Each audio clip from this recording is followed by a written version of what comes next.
I'm Jen Taylor Skinner, and this is the Electorette. On this episode, I have a conversation with the president of the National Women's History Museum, Frédérique Irwin. The National Women's History Museum was founded in 1996, and it's an innovative cultural institution and online museum dedicated to uncovering, interpreting, and celebrating women's diverse contributions. Frédérique joins me to discuss their current exhibit, which is titled We Who Believe in Freedom, Black Feminist DC. The exhibit traces Black feminism in Washington, D.C. from the turn of the 20th century through the Civil Rights Movement and on through to Black Power movements of today. In our conversation, we talk about the contributions of civil rights leaders like Dorothy Height and leaders in the reproductive justice movement like Loretta Ross. Exhibits like this are so important because they highlight the ways in which the work of Black feminists have served to guide ongoing activism and modern social justice movements.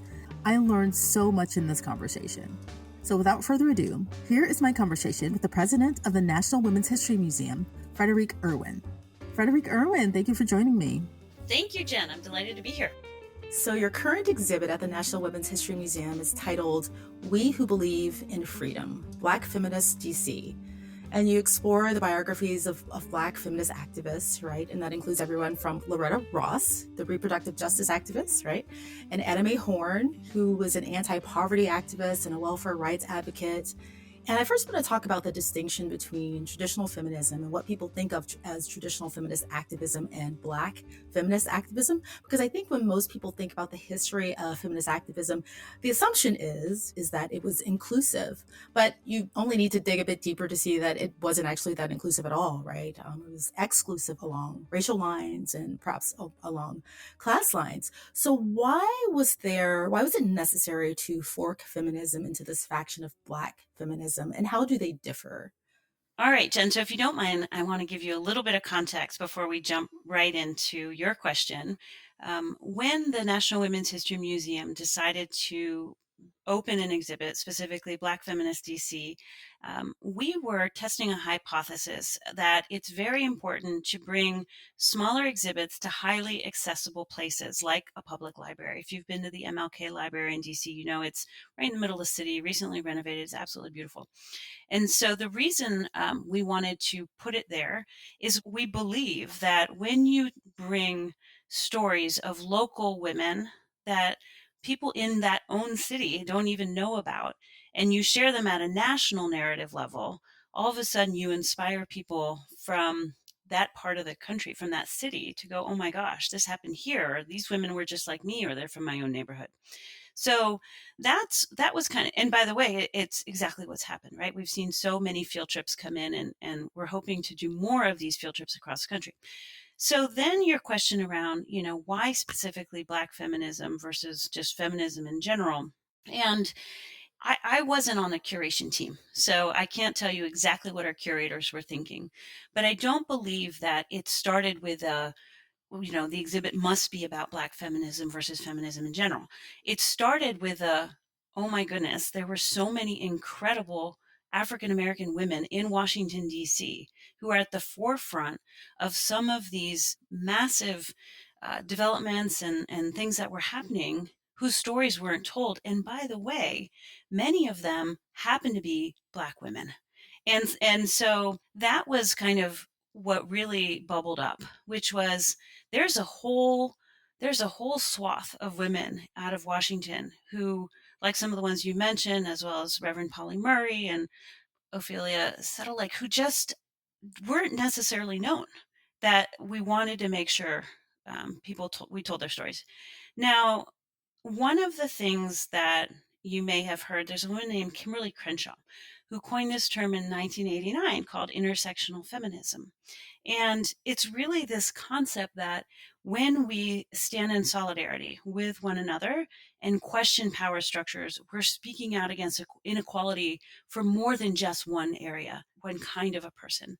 And that is really at the heart of Black feminism. And so, I often say Black feminism is very inclusive feminism, whereas going back to your original statement, what people maybe first heard about feminism or first thought about feminism might not have been.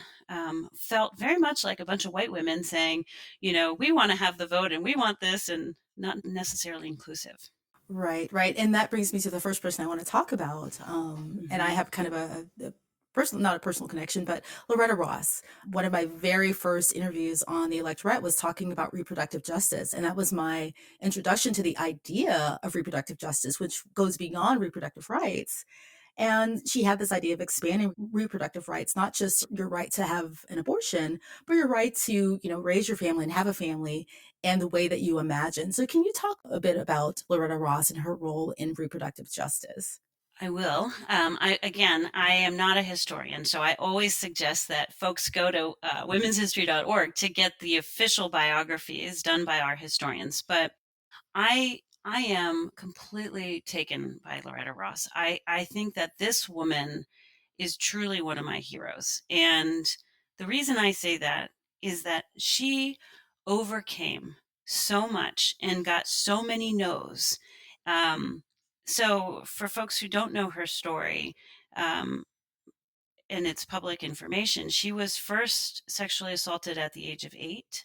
She was then sexually assaulted again at the age of 15, which led to a pregnancy which she had, which then caused her to be kind of ostracized, if you will, in high school by some of the teachers that really were supportive. And, she ended up not being able to go to her first college of choice and found her way to Howard. When she was at Howard University, she then went, if I recall, to a health clinic at Howard and was given an IUD, which at the time was called the Dalton Shield, which led her to have all sorts of inflammatory issues and eventually led to complications that led to sterilization. And while she was realizing that, she realized that folks were aware that the shield was actually had lots of issues with it. And that this was happening to many women, specifically many Black women at the time. Right. And so some folks will say that this is really kind of where she started thinking about reproductive rights and really kind of where it started for her personally. But over time, what she also realized is that sexual assault wasn't only a racial issue. In that, in the US still today, 1 in 4 women either experience an attempted or completed rape. And so she realized that this is a pervasive issue among all races. And so she really began advocating for women who were victims of sexual assault, but also while emphasizing Black women's rights.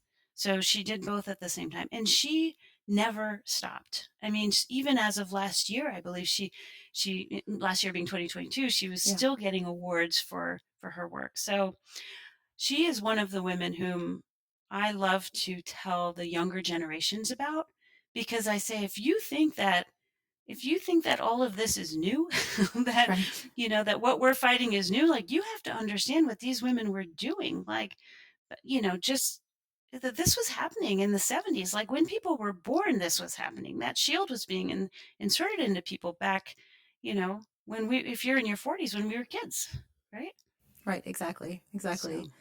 So. Is there something Mhm. that was specific to DC that drew so many of these Black feminist activists? You know, one thing that I will say, and at our exhibit at the MLK Library, we have this screen where you can touch anyone who's featured in the screen, and you see where they might have come together in the city. And Right. so it's really, really neat, actually, because it goes back to this concept of Black feminism is inclusive feminism, meaning women were gathering together and talking about certain issues. And where they were gathering, for example, one of the most common areas with Howard University drew some women together who were absolutely, instrumental in a variety of different ways. But you also see a place like the S Street Salon that was also a place in Washington where women were gathering to have these important conversations. One of the most popular things that we've seen this year at the museum is we partnered with an organization that it's called a tour of her own, and it allows you to tour Washington, D.C. and hear the women's history. And specifically, if you want, it can tie to the exhibit. So it's not just about learning about Loretta Ross and Dr. Reverend Murray or whomever you're interested in. it's actually seeing physically, like, where were they meeting. So whether or not there was something specific going on, I think there was a lot of new things happening. There was a lot of activism happening. There was a lot of new rape centers that were opening for the first time. I think that there was just a lot of momentum, frankly, driven primarily by African American women. Well, I want to talk about another really important figure in reproductive rights, and that was Ophelia Settle Egypt, right? She was born in Yep. 1903. There are lots of parallels to Loretta Ross's story, but she was trained as a social worker, and she founded, I think, one of the first Planned Parenthood centers in DC. Yes, she was known as a medical social worker and kind of a women's rights person. But what made her special to me personally is that she was instrumental in going and beginning to tell or gather and document the stories of people whose stories were not being told, specifically former slaves or people who had been descendants of folks who had been, I mean, she was going all over the country and making sure that this was being captured, and it eventually led to some very well known research. And so she was at her core a storyteller, which I think is so incredibly important because from our perspective, only 15% of what's taught in the United States across social studies classes is about women's history. And of that 15%, half is in a domestic capacity. So anyone who sets out right out of the gate to say, I'm going to tell the untold stories is someone that we admire very, very much. I think that as she also faced issues of access to education, and one of the things that she kept coming back to was she became a social worker and she became really kind of interested in medical social work. So access to Planned Parenthood, access to choice, access to options, and that was one of the things that she started in Washington D.C. You're right. Right. Okay. Yeah.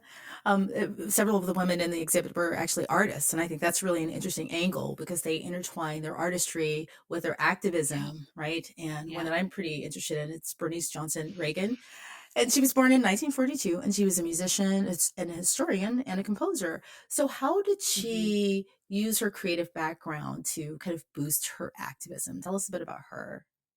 She's not somebody that I know off the top of my head well enough to share that story. And because we have at least 20 different folks in that Right. exhibit. But what I will tell you is that, again, that concept of using an art form, whether it's through music or poetry or writing, in order to tell stories, in order to drive activation or change, is something that is highly relevant still today. Right. And so one of the things that I do love is, yes, that exhibit explores that. You can see many of the different books that were written, some of the poetry, and some of the music.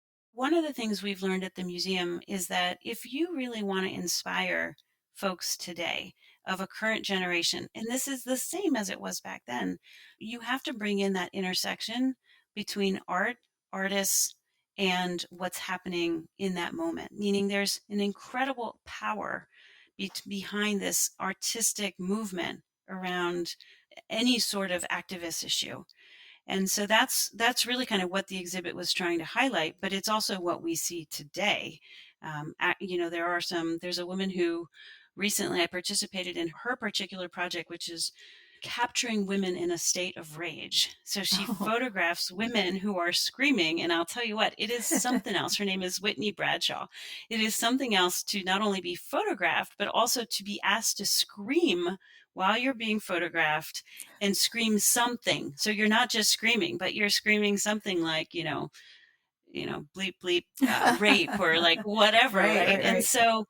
so that rage and capturing that and capturing the stories through music or poetry was really important back in the early 1900s, but still today. Right, you're right. And you're right. There's so many women in the exhibits and so many artists. I think that Mary Burrell, who was a playwright, and some other writers are there. So you get a really rich, view, a broad view of the women who were in DC. Yeah, when I think about your exhibit and the breadth of the activism of the women who are featured in the exhibit, it reminds me of a quote I heard from someone once. They said when Black women have the keys to the bus, that they bring everybody along on the ride. Yeah. Right. And I Yes. love that analogy because it's so perfect. And, and I think your exhibit perfectly encapsulates that kind of strain of activism. But I mean, do you think that, understanding the history of these women and understanding, the ways in which they were activists, do you think that informs today's activism, feminist activism, and the women who are kind of starting movements now? I mean, I should hope so. One of the things, I came to the museum last spring, so I've been here just about 8 months, and the exhibit had just opened when I arrived, and it's done really well. In fact, it just won an award last week, I think, a Muse Oh, wow. Award, a gold award, for its technology enablement. But what I have struggled with, and part of what I'm leaning into, which answers your question, is what I call technology accessibility. So it's, yes, you can be on the other coast and learn a lot about the women in this exhibit online.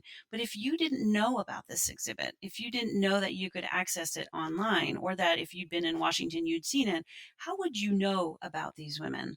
And so, yes, I genuinely think that these women can and should be at the forefront of today's activist generation's mind, and give them a sense of comfort that they are standing on the shoulders of these incredible women. And I'm not sure that that is something that we can say is happening enough today. I am really trying to make sure that with this exhibit and others, that we lean in much more to this technology accessibility piece, such that it's further integrated, not just on social media, not just online, but in other ways too. Right. When I was thinking about asking you that question and thinking about what I learned in the exhibit, I was thinking about some of the movements that have been recently started and how they may have been informed by this work, specifically, like just take the student loan forgiveness, right? That kind of movement and where Yeah, we are today. Even 10 years ago, talking about student loan forgiveness, there wasn't this understanding of how that issue might have affected Black women or other groups, other marginalized groups, right? Or even the reproductive justice movement, right? I mean, I think Loretta Ross opening that up, we don't just think about that in terms of women or wealthy women, we think about it in terms of the LGBTQ community. So all of these new activist, movements, I think they kind of start now with this intersectional lens. And I think that that is thanks to a lot of the work that was done by these Black activists. for sure. There's a woman named Martha Jones. She's a scholar out of Johns Hopkins, and she was very involved in helping us with the development of this particular exhibit.